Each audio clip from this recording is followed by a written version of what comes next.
Olá, les saludo con la paz del Señor. ¿Cómo están? Espero que bendecidos. Estamos de vuelta un poquito fresco esta semana en Paraguay, pero con el corazón muy contento por estar más una vez para la edición de la programación de Carta a los Romanos, el estudio que estamos llevando a cabo ya con la parte de número 44. Paz del Señor, pastor. Paz del Señor, pastora Marcia. Como dice John McKay, para ser teólogo, pastor o misionero, hay que tener el corazón ardiente y la mente bien fría. Sí. Y a veces cuesta mucho trabajo eso, pastora Marcia. 44 programa, estamos aquí con Carta a los Romanos. Estamos en el capítulo 12, que la versión Reina Valera, muy usada esta versión por los evangélicos, le llaman los deberes cristianos. Y a propósito, alentamos a nuestros pastores a conseguir libros que hablan sobre estos temas, todos estos versículos, porque habíamos invocado bastante material con relación a Romanos anteriormente en una exégesis. Hemos citado libros que no es muy fácil de conseguir, pero también con Israel hemos citado materiales muy buenos y de pensadores y exégetas muy renombrados para que se haga un buen trabajo. Porque para hacer un buen material, pastora Marcia, se necesita buena materia prima. Si tu materia prima no es buena, entonces es muy difícil que consiga un trabajo bien hecho. Lo mismo ocurre con nuestras escrituras. Si en nuestra materia no usamos varias versiones y nos casamos con una sola versión, es muy probable que nuestros pensamientos tengan muchos limitantes. Abogamos siempre a los que no pueden tener acceso a un estudio, a una investigación más profunda en los originales, de buscar varias versiones. Tal caso que ahora, hasta por los celulares, yo veo que los muchachos tienen 20, 30, 40 traducciones diferentes o versiones, pero hay que leerlo, eso es lo importante. Y un pastor, para dar la palabra, necesita esa capacidad investigativa para dar buenos pastos a sus ovejas. No como aquel pastor avivado, pastora Marcia, que le puso un anteojo verde a sus ovejas, entonces todo lo que veía era verde y comía de todo, ¿verdad? Entonces eso es el engaño a veces, que no todo lo que brilla es oro y hay que cuidarse, hay que ser selectivos. Entonces, valga este comentario para iniciar sobre los deberes cristianos, porque estas partes de Romanos pues, le gusta mucho a la gente predicar, porque va uno detrás de otro y mencionando y apretando, como se dice, pero haremos lo posible de reproducir la idea original del apóstol Pablo a esa iglesia que no conocía, que estaba en Roma. Muy bien, pastor. Y como solemos decir, ¿verdad? Que está apasionante este estudio y cada vez más nos insta, ¿verdad? A estudiar la palabra del Señor, que realmente nos trae muchas motivaciones. Y hablando en esto de que está apasionante, enviar saludos a nuestro querido hermanito Fabricio Vergara, que nos ha mencionado, ¿verdad? En un audio. Y ele agora inventou outra frase e nos menciona que está apasionante como se fuera un pan que vuelve más caliente. Mira un poco, Fabricio. Más apasionante que un pan que se vuelve más caliente. O sea, sí. Como pan caliente está apasionante. Romanos. Y es rico un pan caliente, ¿ah? Con este clima fresquito, entonces con cocido, ¿ah? Sí. Pero la palabra del Señor es alimento para nosotros y vamos a seguir en esta aventura donde estamos desarrollando el capítulo 12. Hablamos del versículo 36 del capítulo 11 y el versículo 1 del capítulo 12 en la edición pasada. Sí. Hablamos mucho sobre el cuerpo en sacrificio vivo. Sí, para marcar un poco nuestro horario, pastora Marcia, un saludo muy especial entonces a Fabricio, que no solemos saludarle a la gente porque son demasiadas personas los que entran en contacto con nosotros. Sí. Agradezco mucho, pastora Marcia, porque le conozco a mucha gente intelectual aquí dentro de la República del Paraguay y me han hecho explícito cuando me encontré con ellos de que miran integralmente el programa, y eso hace que nos cargue con mayor responsabilidad. Jesucristo dijo que ligera es mi carga y fácil mi yugo, pero la verdad cuando tenés un auditorio exigente, el yugo no es tan fácil ni tan ligera la carga. Así que gracias a Dios por ello, que esa parte de la comunidad también el Evangelio pueda llegar. Y bueno, Pastora Marcia, aquí estamos y como siempre hacemos un recordatorio. Esta programación lo hacemos desde la Asamblea de Dios Paraguaya e instamos a nuestra gente a compartir con su gente estos estudios. Y a la vez los que lo usan en la iglesia, siempre estamos pensando en eso, para divulgarlos a otra gente también, ¿verdad? Y a aquellos amigos que nos preguntan dónde congregarse. Aquí en el Paraguay por lo menos tenemos 110 ciudades donde pueden llegar nuestras iglesias y serán cordialmente bienvenidos para compartir juntos la presencia y la persona de nuestro Señor Jesucristo. Así que si por ahí tiene la oportunidad de visitarnos, aquí estamos para servirles como Asamblea de Dios Paraguaya. Y Pastora Marcia siempre suele mencionarnos en las plataformas digitales donde nos encuentran. Así mismo, pastor, puede estar disponiéndose de estos materiales en YouTube, Estudio 7 ADP. También en Facebook, Asamblea de Dios Paraguaya Oficial. Que el Señor le siga añadiendo las ricas bendiciones.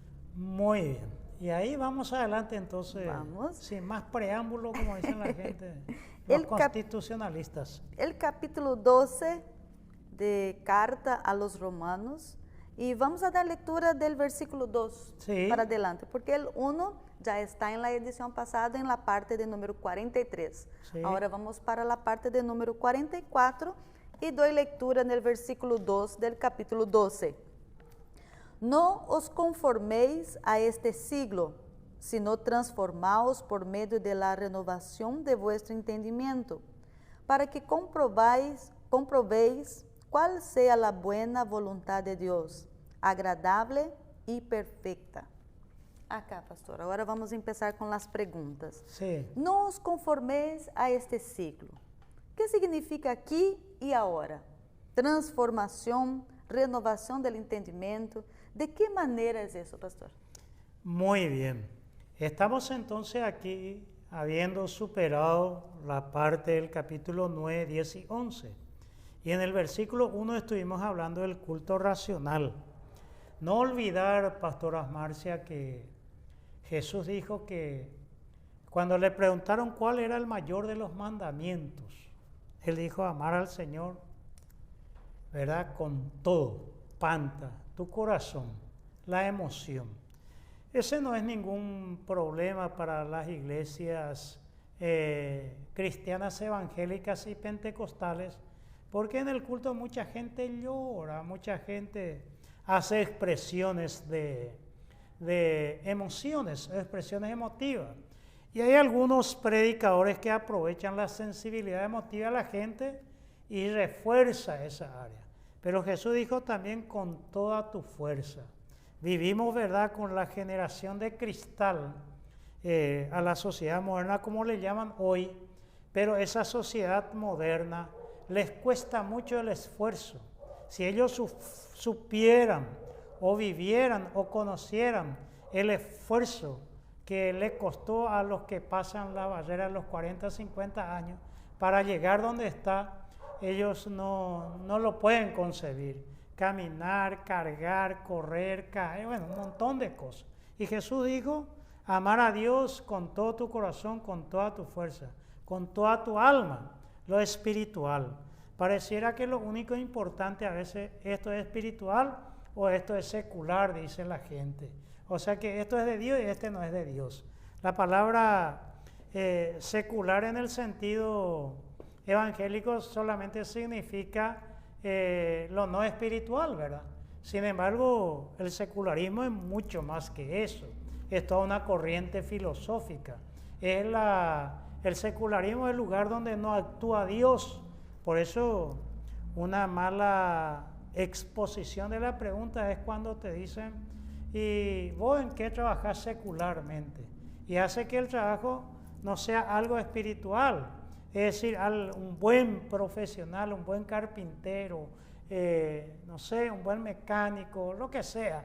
Generalmente ese pareciera que no tiene valor. Es como algo de aquí, de ahora, como está en tu pregunta, que solo sirve para eso y nada más.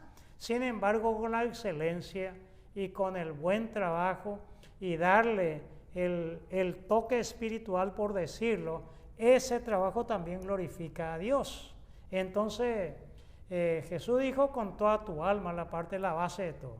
Pero lo que se olvida la gente, pastora, del culto racional, amar a Dios con toda tu mente también. Cuando se habla del sistema reflexivo, cuando la gente tiene que parar, cuando la gente tiene que pensar, porque nadie puede vivir lo que no entiende. Y aquí dice, no os conforméis. La luz universal del hombre, la ciencia, la matemática, la filosofía y tantas otras cosas creadas por el hombre, no conformarse a ese esquema del eros, de lo que provoca placer en el aquí y el ahora solamente, sin que con eso estemos satanizando diversiones, alegría, gozo, algo por el estilo. Pero cuando se vive en el tiempo que nos toca vivir, la posmodernidad o la posverdad o la generación líquida, como le llaman hoy día, entonces no podemos conformarnos a lo que hoy ofrece. Tal el caso, la depresión hoy día es la enfermedad número 1, pastora Marcia, pero las generaciones pasadas no conocieron de HD, de GPS, de celular, de WhatsApp, de las plataformas que existen hoy día, no conocían, pero el margen de personas sufriendo esta dolencia, esta enfermedad psicosomático y mental, por decirlo así, antiguamente la escala era muy inferior. Lo mismo también el índice de suicidio, pastora Marcia. Hoy día la gente se suicida más, pero pareciera que este siglo ofrece mayor oportunidad y mayor facilidad. Usted sabe que en la antigüedad, pastora Marcia, para que nosotros pudiésemos estudiar, teníamos que irnos a la universidad pública y se presentaban 1000 personas, de los cuales 80 tenía que ingresar los mejores. Y si no ingresaba, tenía que esperar el próximo año. Hoy hay plataformas de universidades como Harvard, como Oxford, como universidades que era imposible de llegar otrora. Ahora usted puede estudiar en esa universidad a un becado gratuitamente por medio de la plataforma. Ahora viene el metaverso, dice que ahí se va a poder hacer casi gratuito la educación universitaria. Pero aún así, este siglo tiene como el cambalache en el siglo XX cantaba y que este siglo no es de fiar. Entonces Pablo dice no conformarse, porque el aquí y el ahora es muy importante, pero nosotros somos un poquito del más allá, porque en el más acá, más hacia atrás, nuestro Señor hizo con nosotros la redención, la muerte sacrificatoria de Él, o la muerte vicaria de Cristo. Y no hay pensamiento puro, pero tampoco un querer puro, porque en el eros eso hay, en este mundo que vivimos. Entonces, que el mundo no sea el molde, dice Pablo, este siglo. Él vivió el siglo I, ¿verdad? El primer siglo de la era cristiana. Entonces, porque en aquel entonces todos los caminos conducían a Roma. ¿Quién no quería llegar a la capital del imperio? Donde está el Coliseo, donde está la estructura, donde la plenitud de la arquitectura de la época, todos querían ver Roma. Como hoy puede ocurrir muchas cosas que le impactan y le encandilan a la gente, pero el apóstol Pablo dice no conformarse a este siglo con todo lo que a veces. Y a veces este siglo ejerce demasiado presión sobre los creyentes. Hoy distinguir entre lo que es puro o impuro es muy frágil por esta cuestión que todo es relativo. Cada siglo tiene sus dificultades que superar. Y aquí Pablo, para cuando usa esa palabra, pastora Marcia, que vos leíste, transformados, a la metamorfosote es la palabra griega. Y meta es más allá y morfé es forma. Y nous, ¿por qué? Porque nadie puede vivir, como ya dije, lo que no entiende. Es el no conformismo a este siglo y la santidad. Este principio puede observarse en casi toda la Biblia, pastora Marcia. Con Moisés, de salir de la esclavitud faraónica o egipcia hacia la tierra que fluye leche y miel. Hasta llegar allá no podían conformarse. El sermón de la montaña, del capítulo 5, 6 y 7 de Mateo, en donde Jesús habla de la ética del reino, donde trata de llamémosle así, de reforzar el sentido de la oración, del ayuno y de la limosna, de la dádiva. Entonces, no hay duda que morfé es algo anterior, no os conforméis a este siglo, sino transformados, ¿verdad? Porque no todo lo externo, que en griego es gema, schema es la expresión externo y forma. Entonces, metamorfeo cuando hablamos es usado por Mateo y Marco en el sentido cuando Jesús tuvo la transfiguración. Podemos leer algo donde él usa también en primera, después eso no va a pastorar, primera a los Corintios, el capítulo 3, el versículo 18, Pablo hace eso. Y principalmente debe ocurrir en la mente. ¿Sí? 3, 16. 18. Nadie se engañe a sí mismo. Si alguno entre vosotros se cree sabio en este siglo, hágase ignorante para que llegue a ser sabio. Mire, que dice que si alguno en este siglo se cree sabio. Entonces Pablo habla de eso, no es un tema desconocido para él. Lo que se sepa comprobar, discernir, apreciar, resolverse a obedecer, entonces allí está la voluntad de Dios. Este ruego o exhorto, como dice Pablo acá en este texto, está dirigido a la iglesia de Roma, a la iglesia cristiana. Se afirma en las misericordias de Dios, porque dice aquí, por medio de la revelación de vuestro entendimiento. ¿Para qué? Para que comprobéis cuál sea la buena voluntad, santo y agradable del Señor. Por ejemplo, yo sé que en la iglesia pentecostal hay los famosos profetas que le dicen a cierta gente para casarse con cierta persona. Pero de repente esa persona que le salió, como dicen ellos, en la profecía, es totalmente agua de aceite, no hay compenetración, no hay atracción, hay muchas cosas que no, pero la gente dice espiritual, Dios lo quiere.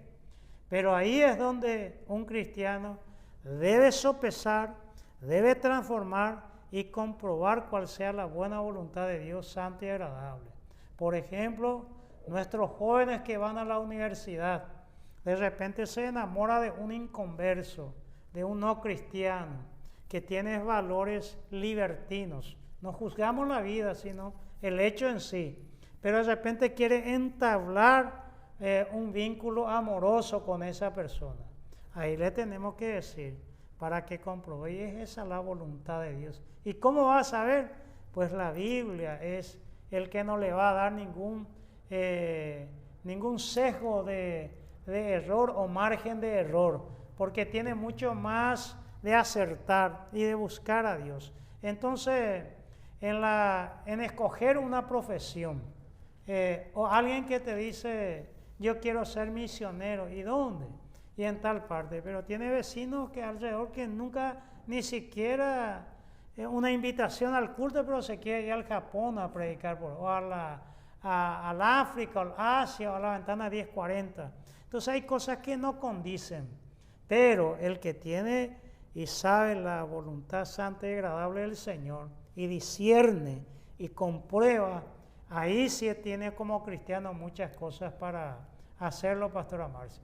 Por lo menos eso es lo que podemos decir de esto, y de la manera es buscar desde la palabra de Dios. Muy bien. Vamos a seguir entonces con nuestra técnica de versículo por versículo, Sí. y mirando un poco lo que nos escribe el apóstolo.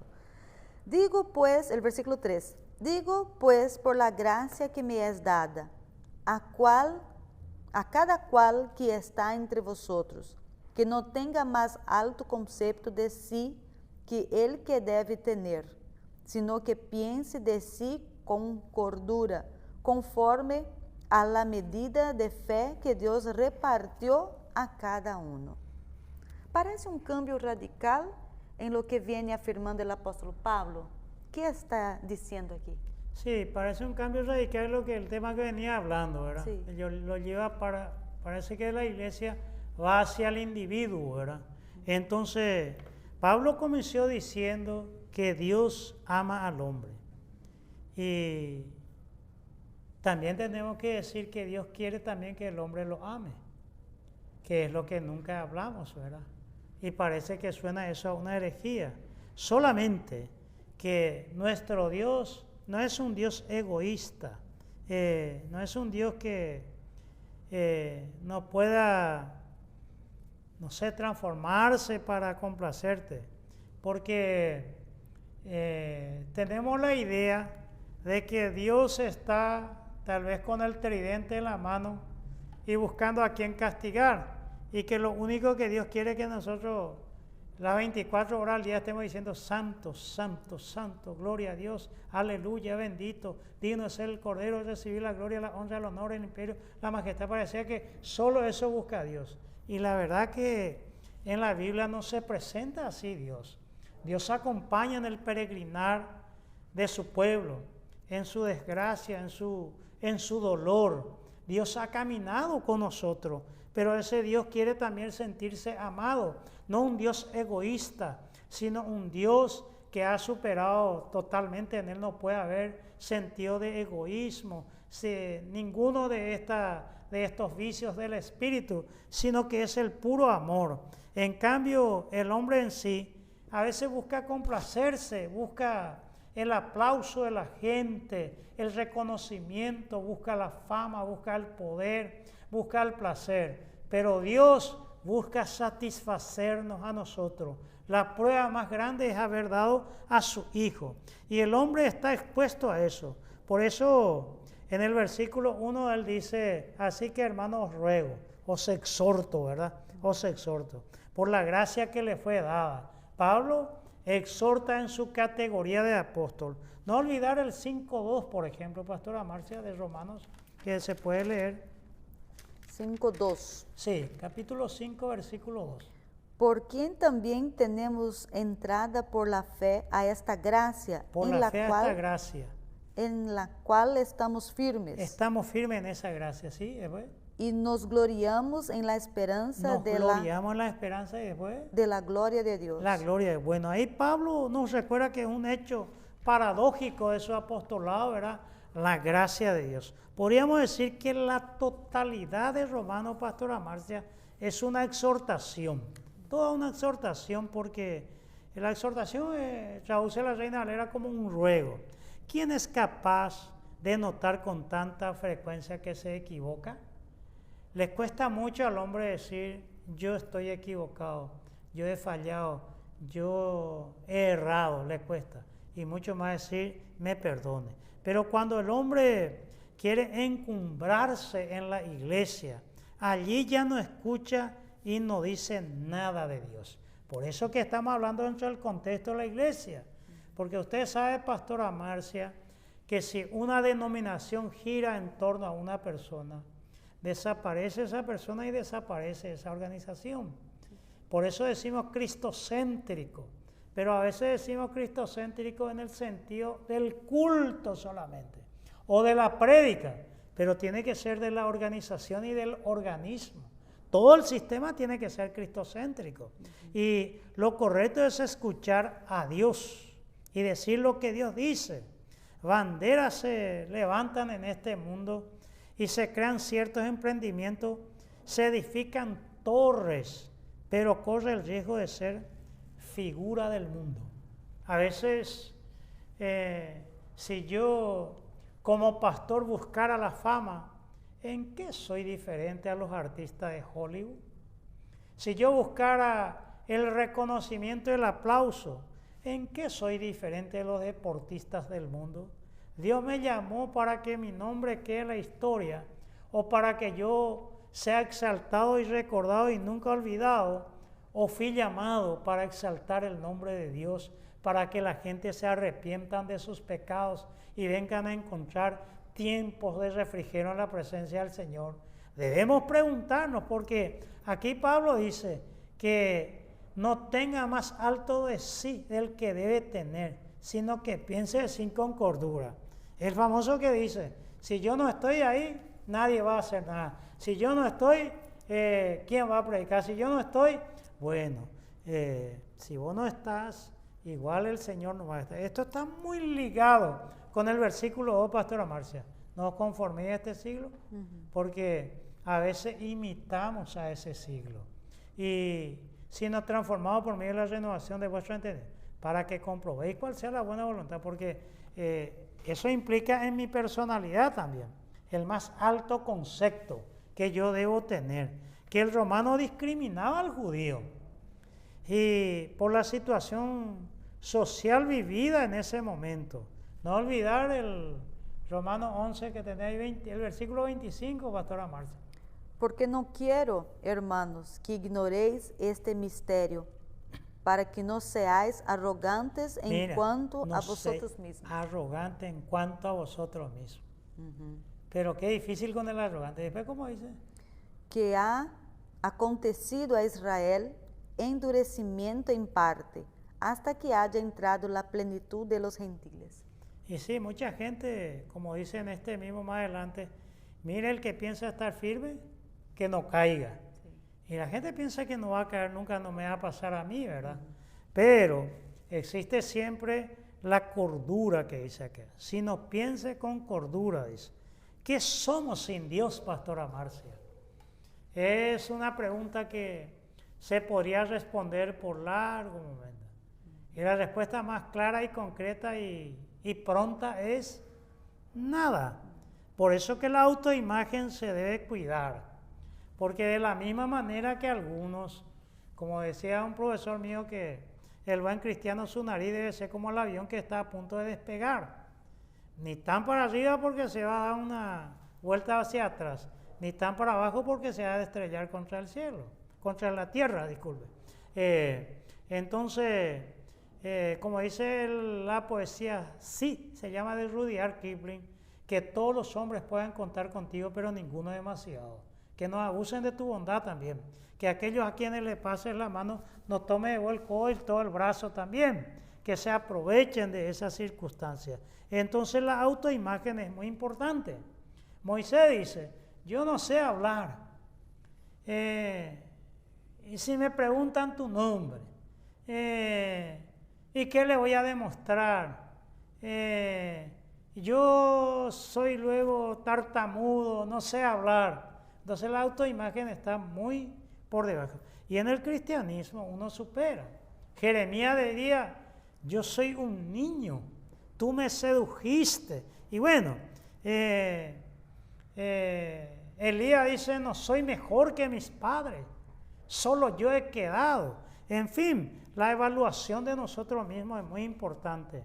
Por eso hoy, Pastora Marcia, en la iglesia, y va para nuestros pastores del interior, cuando no tenemos capacidad de análisis de problemas que supera nuestra posición, debemos remitirla a los profesionales. Sí. Un caso de que necesite un psicólogo, un psiquiatra o un médico, y no estar diciendo el diablo, Satanás le cegó, Satanás le engañó, Satanás le confundió y tenemos que reprender, y que solo con una represión, con una oración mágica está todo solucionado. y el problema no se supera. Yo sé que creo en el poder del Espíritu Santo, creo que los milagros suceden, creo que se puede obrar contra los espíritus malos desde la fe, por la fe y para la fe en el nombre de Cristo, todas esas cosas como pentecostal, pero con cordura, no de una forma que de repente se dice cualquier cosa,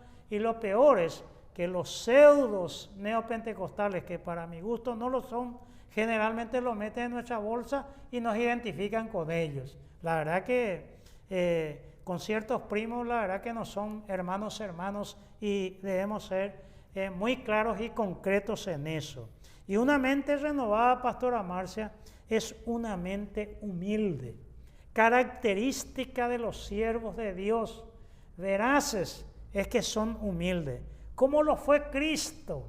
Cristo no tuvo inconveniente que le siguiera mujer, que en esa época estaba sesgada, estaba muy difícil en ese momento. Jesús tomó a los niños y los alzó en sus brazos. Por eso los evangelios, que es una corriente literaria, bueno, todo lo que implica los evangelios, que nos hacen relato de las logias de Jesús y sus obras. Jesús dice que alzó a los niños, y los evangelios dice que cuando él dio de comer, sin contar las mujeres y los niños, porque no se contaban. Entonces, un siervo de Dios que no tiene mayor concepto de sí mismo, piensa con cordura, pero tampoco es para orar, Señor, yo saber luego que soy gusano, yo fui nací luego para comer polvo y escupir bodoque. Señor, tú sabes que yo soy esa hoja seca, sin vida, tómalo. Bueno, humilde demasiado, una oración ya demasiado figurativa, a veces con mucha falta de sinceridad, ¿verdad? Sí. Pero Pablo, su apostolado lo ubica bajo la gracia de Dios. Y en el versículo 3, Pastora Marcia, hay lo que se llama la cuádruple repetición del pensar. Si vos analizás ahí vas a encontrar que allí están las cuádruple, 4 veces la repetición del verbo pensar, phronein. Entonces, eso es un comentario muy interesante sobre este texto, Pastora Marcia. Muy claro, pastor. Y el versículo 4 y el 5, que me parece dar hilo, ¿verdad?, de los pensamientos. Sí. Voy a leerlo entonces. Porque de la manera que un cuerpo tenemos muchos miembros, pero no todos los miembros tienen la misma función. Así nosotros, siendo muchos, somos un cuerpo en Cristo, y todos miembros los unos de los otros. Muy bien. ¿Se entiende acá distinción entre clérigo y laicos? Clérigos y laicos. Qué pregunta, ¿verdad? Qué pregunta, sí, porque aquí dice, porque de la manera, un cuerpo tenemos muchos miembros. No todos son de la misma función. Nosotros somos muchos, pero un cuerpo es en Cristo. Todos los miembros los unos de los otros. Bueno, la pregunta viene si se entiende acá distinción entre clérigos y laicos. La verdad que eso vino muy para adelante, Pastora Marcia. Recordemos que esa iglesia primitiva, le llama porque son de los primigenios, del primer siglo, que fue hasta el siglo IV, al comienzo del siglo IV. En el 313 viene el edicto de tolerancia de Constantino, ¿verdad?, de Milán, el edicto de tolerancia de Milán de Constantino, ¿verdad?, en donde la iglesia, por un decreto imperial, dejó de ser perseguida. Pero cuando el imperio romano se torna cristiano por el emperador, los cristianos empezaron a perseguir a los paganos y a confiscarles sus templos paganos. Horrible eso en la historia, pero hacemos mea culpa por eso, como muchos otros hechos que tenían las buenas intenciones, pero era camino al infierno. Y allí el emperador, que tenía toda ese andamiaje lujoso, la iglesia comenzó a copiar. Y entonces se empezó a dividir y a alzar más los púlpitos, y en los púlpitos aparecen los altares, Y ahí los que están allá arriba, en el mundo evangélico, ministros, y los que están abajo son miembros. Por eso que esa estructura que vino de la Reforma Protestante, se atacó mucho la doctrina de la indulgencia, pero hay otras cosas que no se atacaron. Está el caso que Lutero también tiene muchas cosas oscuras en su teología a la luz del día de hoy, ¿verdad? Sí, porque a los hombres de la historia hay que juzgarle a la luz de la historia. Por ejemplo, era antisemita, ¿verdad? Y bueno, podemos decir muchas cosas, Lutero, sus ideas sobre la Eucaristía, sobre la Santa Cena que llamamos. Entonces esa palabra clérigo y laico vino con el tiempo. Por eso que uno de los postulados de la Reforma Protestante es el sacerdocio universal de todos los creyentes. Como dice Hans Kuhn, que es un teólogo católico, se hace loas muy grande y muy exaltada, que casi lo ubica dentro del contexto de la divinidad a la mujer, pero le niega el ministerio a la mujer. Entonces, en muchas denominaciones evangélicas, el ministerio de la mujer está muy sesgada. ¿Por qué? Porque la mujer creo que está un poco más bajo que laicado, que laicos. Y en los países de Latinoamérica se usan casi la mayoría su constitución y habla de laico el pueblo. Y el laico viene de laos, el pueblo. Ahora viene esa palabra que sí, Pastora Marcia, aquí en Paraguay van a causarle risa porque clérigos viene de la palabra griega cléricos. Y aquí en Navidad toma una bebida alcohólica, la gente le llama clérico. No es clérico, es cléricos. Entonces, de ahí deriva la palabra cleeros, herencia fortuna. Eso es lo de ahí viene. Más el sufijo kos, ¿verdad? Kos. Porque en griego pues, hay el sufijo, el nofijo y el prefijo. Pero acá es el sufijo. Y significa relativo a. Entonces, es decir, relacionado a la herencia o fortuna. Ese es el clérigo. Es decir, el clérigo es un afortunado, por decirlo. Pero hablando mal y pronto, Pastora Marcia, hablando bien, todos son afortunados en la gracia. Todos tienen un don. Todos son salvos. Yo no soy más salvo por ser clérigo que un laico. Y allí es donde tenemos que hablar mucho sobre ese elemento. En los tiempos antiguos, esta palabra griega se refería a la herencia de un lote de tierra, a eso se refería. Observar las palabras aquí, Pastora Marcia, en lo que leíste. Nosotros, muchos, un cuerpo en Cristo. ¿Por qué? Porque estamos hablando de judíos y gentiles. No todos tenemos la misma función. Cada cual es diferente en esta vida. Notable que con esto a la iglesia se le acusaba de niveladores de la iglesia. Ustedes saben que la persecución que vino era que el fenómeno sociológico. No sé si recordás, Pastora Marcia, la epístola de la cortesía se llama, la epístola del apóstol Pablo a Filemón, que Filemón era un patrón, decimos, hay un patrón, pero en la antigüedad un amo, que tenía un esclavo, y este esclavo le robó y se escapó, que se llamó Onésimo. Y Pablo en la cárcel lo encuentra y escucha su historia. Y Pablo le dice que vuelva a la casa de su amo, de donde se escapó. Vuelva a la esclavitud, le dice. Pero Pablo le escribe a Filemón y dice, ya no le trates como un esclavo, tratale como un hermano. Y si algo te debes, o sea que ese que te robó, ponerlo en mi cuenta. Dice, Pablo estaba en la cárcel a punto de ser decapitado, ¿verdad? Si en algo te debe, que ponlo en mi cuenta, yo me vaya te lo pagaré, ¿verdad? La epístola de la cortesía. Pero ese Onésimo, Pastora Marcia, llegó a ser obispo de la iglesia. Es decir, en la casa de Filemón, él es esclavo, pero en la iglesia él es obispo. Filemón se le debía respeto hacia él. Y ese elemento que el Imperio Romano no lo entendía, entonces se le acusaba como niveladores de la sociedad. O sea que el cristianismo venía a igualar, porque antiguamente existían los patricios, los ciudadanos romanos, los plebeyos, o sea, nosotros, ¿cómo se dice? El común de la gente y los esclavos.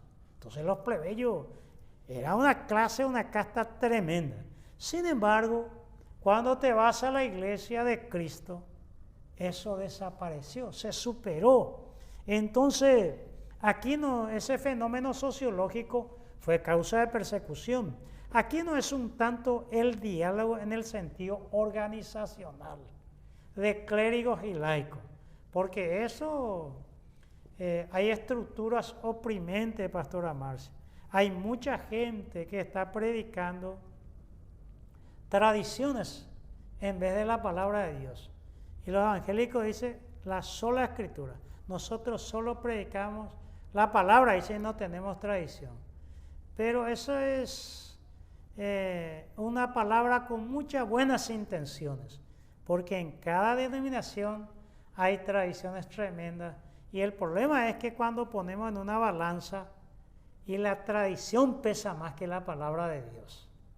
Y ahí es todo un tema. Podríamos citar muchos ejemplos, Pastora Marcia, pero esa es cuando la organización oprime a ese organismo para que crezca.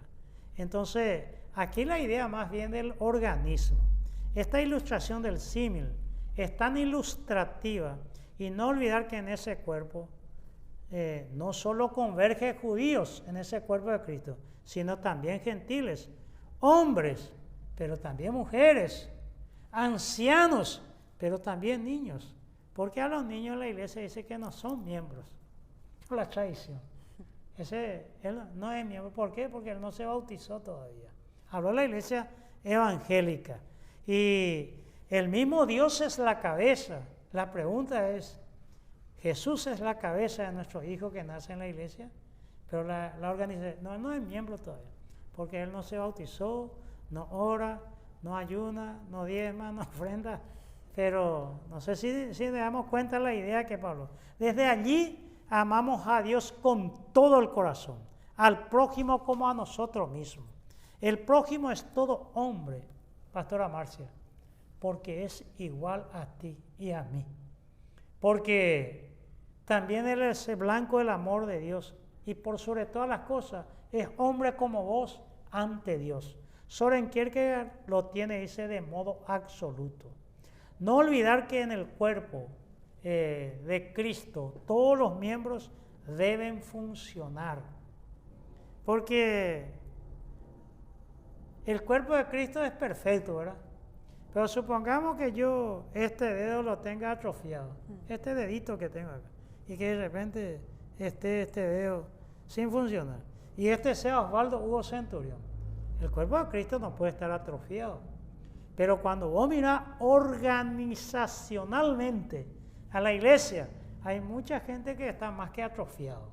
No produce absolutamente nada, no tiene movimiento, no tiene sensibilidad. Vos le vas a clavar con la palabra de Dios, pero es como que no escucha, es como que no siente. Y ese es el no poder ser. Todos tienen que gozar de buena salud. Podríamos leer, por citar lo que estamos diciendo en otro texto del apóstol Pablo, en Primera a los Corintios 12:27. 12:27. Sí. Vosotros, pues, sois el cuerpo de Cristo y miembros cada uno en particular. Cada uno en particular. Lo que no se puede concebir que ese miembro particular no esté cumpliendo sus funciones. Si hermano, pues tiene que actuar como lo hace, el ojo tiene que actuar.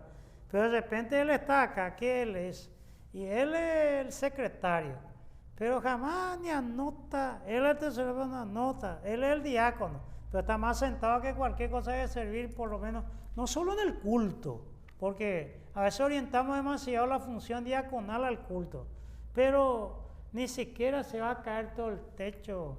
Esto parece, como dice el guaraní en Taperecue, alguien que hace mucho no habitó, parece la casa de Drácula lleno de tela araña, pero él no ve una escoba para venir a limpiar Entonces está atrofiado. Y ahí nos cuesta decir porque vamos a tener mucha dificultad doctrinal con esta cuestión, que de repente él es un miembro atrofiado de Cristo. El cuerpo de Cristo no puede estar atrofiado. No sé si me explico. Entonces, allí es el problema. Nadie puede vivir independiente del cuerpo. Aquí es donde se habla del cuerpo místico de Cristo. Si Cristo la cabeza va y sale acá y camina, Él no puede quedarse sentado acá. Jesucristo salió a ayudar a sanar a los oprimidos y quebrantados el corazón.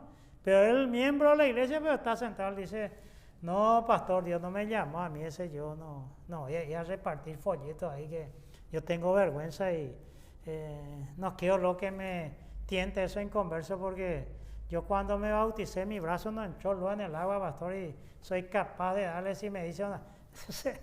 ¿De qué estamos hablando? ¿De quién estamos hablando? Entonces, allí es donde convergen muchas cosas que tenemos que instruir a la iglesia como cuerpo de Cristo, pastora Marcia. O algunos dicen, eso no es para mí, es para los misioneros. Sí, ese es el caso que yo le escuché a la pastora Marcela, yo siempre le digo que ella es mi mentora porque una persona muy agradable y que me inspiró mucho en su momento cuando era estudiante de teología. Marcela Fasanelli, ella es la esposa del pastor Atilio Núñez. Ella cuenta que un pastor en la Argentina, pero con suficacia habla sin ánimo de ofender, pero los argentinos son muy especiales porque tienen su cultura y todas esas cosas. Y bueno, dice que un hermano escuchaba la prédica y dice, tremendo mensaje especial para Marcia, dice. Y otro día escuchen, hoy Dios le usó al pastor, dice, palabra para Marcos. Entonces para él, nunca. Entonces el pastor un día se cansó de él y le hizo una jugada al pastor. Y le dice, ¿sabe que tal día vamos a tener un culto acá? Y solo a él le invitó.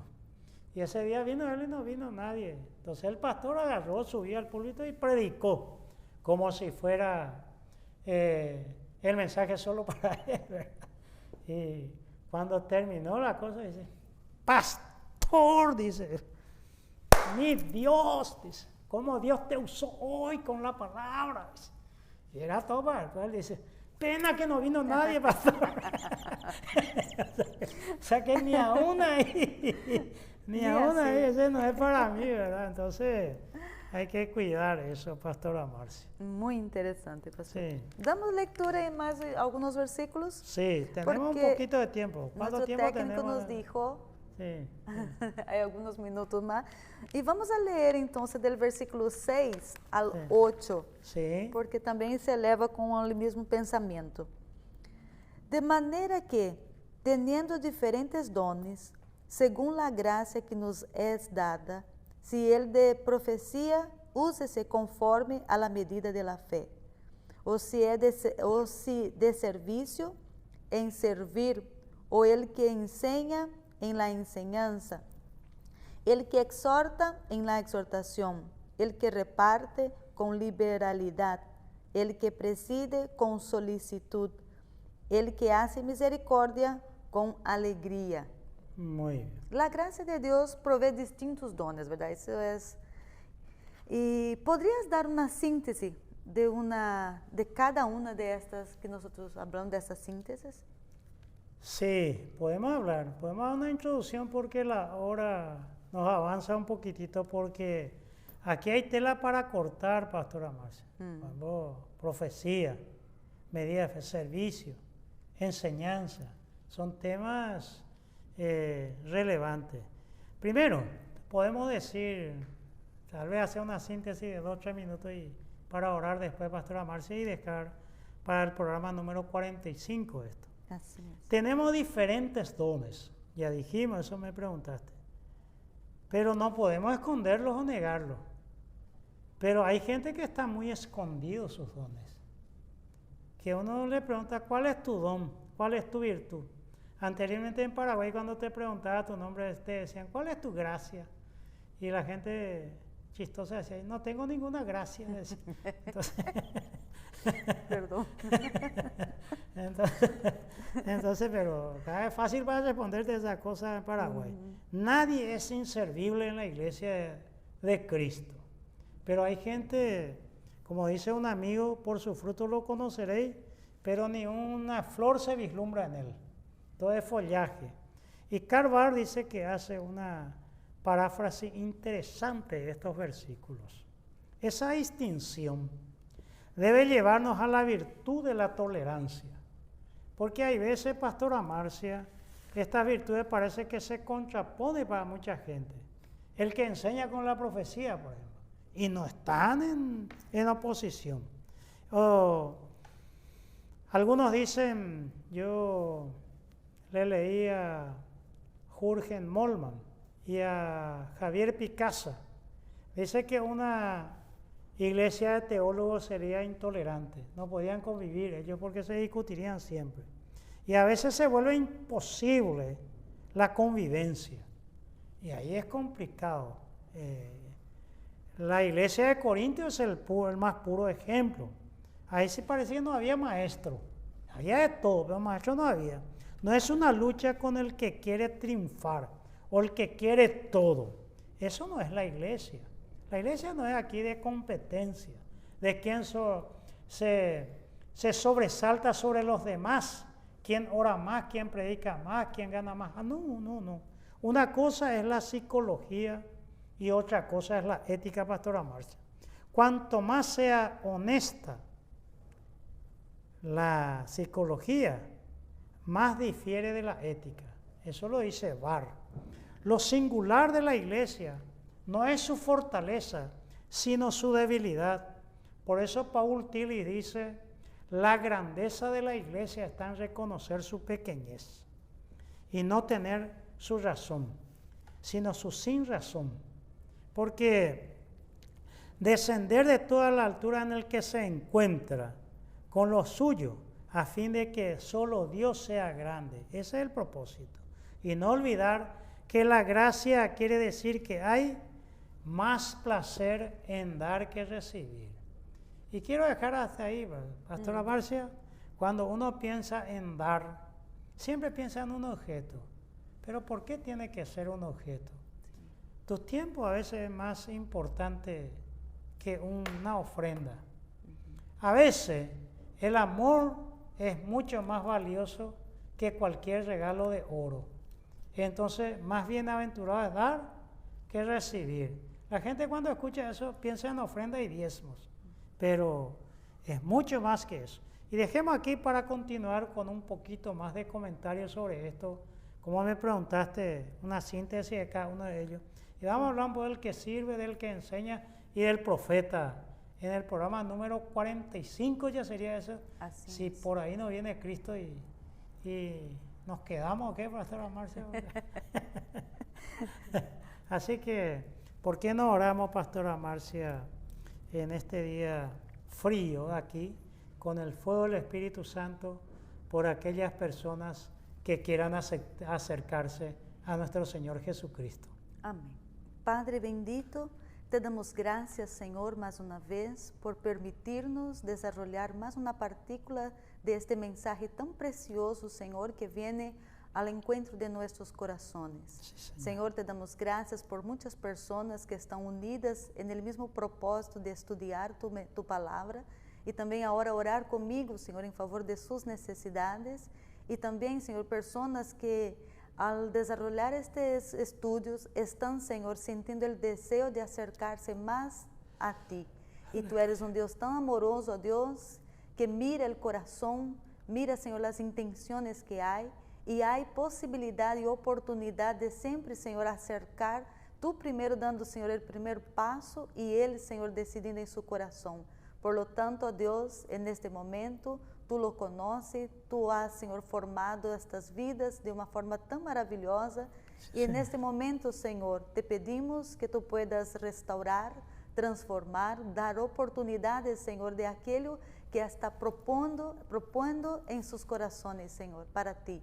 Te pedimos, Señor, las ricas bendiciones en favor de cada siervo tuyo, cada hermano, cada amigo, Señor, que en este momento está intercediendo a ti juntamente conmigo. Que las ricas bendiciones, Señor, alcance a todos aquellos, Señor, que dispone a estar delante de ti, porque tú, Señor, lo conoces y sabes, Señor, lo que necesitan. Padre, te agradecemos siempre en el nombre de Jesús. Amén y amén.